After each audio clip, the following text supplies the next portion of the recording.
Ang daming nang may gusto na magtagalog daw ako sa vlog ko, kaya pagbigyan ko na lang kayo kasi matagal na din yung request yan. Tapos magluto na lang din tayo ng proben, yung malaki ang laman para hindi din tayo magutman.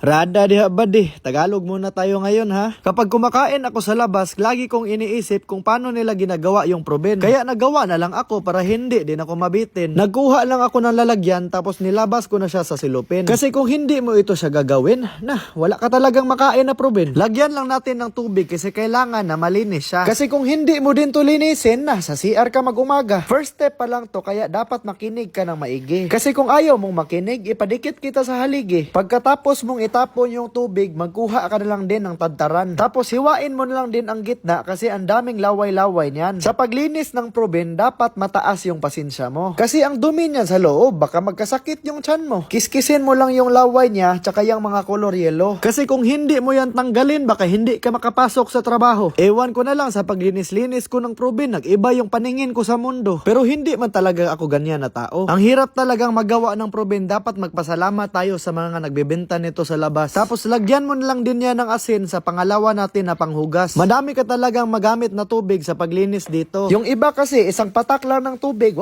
ibenta na diretso. Ewan ko na lang kung masulit din yung bayad mo na 5. Ituro ko din sa inyo kung paano magmarinate ng proben. Lagyan mo lang ng uyong powder, paprika, curry powder, asin at paminta. Tsaka bitsin para yung linam na magdikit sa yung ngipin. Maganda talaga ang proben lalo na pag magpula-pula na siya. Kasi kung hindi mo din lagyan ng pampakulay pula, hindi na yan magmukhang proben, para na yung mentos. Tapos kung magulam ka ng ganito, masarap talaga yan basta may kasama na sausawan na may sibuyas. Hiwain mo lang yung lamas. Kasi kung hindi mo din to gawin, wala kang makain hanggang bukas. Gilagay ko lang to sa baso para mataas din ang ating sausawan ba. Tapos lagyan mo na lang din ng paminta, asin at asukal. Tapos maraming suka. Huwag kang mahiya kasi walang nakatingin. Hindi man din yan makumpleto kung wala kang sili. Maganda talaga yan pag isabay mo yung maasim at saka maanghang. Kasi pag isawsaw mo na yung proben dito, sure ako yung isa magkulang. Dito pa lang nag-iisip na ako na maghinto kasi mahirap talaga magluto ng proben. Pero ayaw ko din magpasok sa kwarto kasi magsayaw lang ako ng salamin. Ilagay mo lang yan sa harina tapos pwede mo na yung iprito. Sus, ang sarap talaga nito, lalo na pag parisan mo ng Coke Zero. Pwede ko man palang ilagay lahat, bakit giisa-isa ko pa pagsandok? Minsan talaga mahina talaga ang ating utok. Pag malagay mo na ang harina, magkuha ka na ng madaming mantika kasi importante din yan. Kasi pag konti lang ilagay mo, hindi yan na maprito ng maayos. Mabilis lang maluto to kaya wag mo yan pabayaan. Pag mapagod yan, wala na tayong sudan. Wag mo din ilagay lahat diretso para hindi malabasan yung mantika. Wag ka din masyadong malapit para hindi din mapaso yung muka. Grabe talaga parang hotshot sa KFC na walang gravy. Kapag lutuan mo yung jowa mo ng ganito, baka bigyan ka pa ng baby. Habang nagaluto ako, nilagay ko muna yung iba sa steak. Kasi yun naman talaga yung benta nila sa labas, nakatusok. Ang sarap talaga ng proben, Hindi ko talaga maiwasan na hindi magtikim. Masaya talaga ako ngayon kasi nalaman ko na kung paano magawa ng proben. Ito din kasi yung paborito ko sa lahat ng mga street food. I-repack lang natin ito sa steak para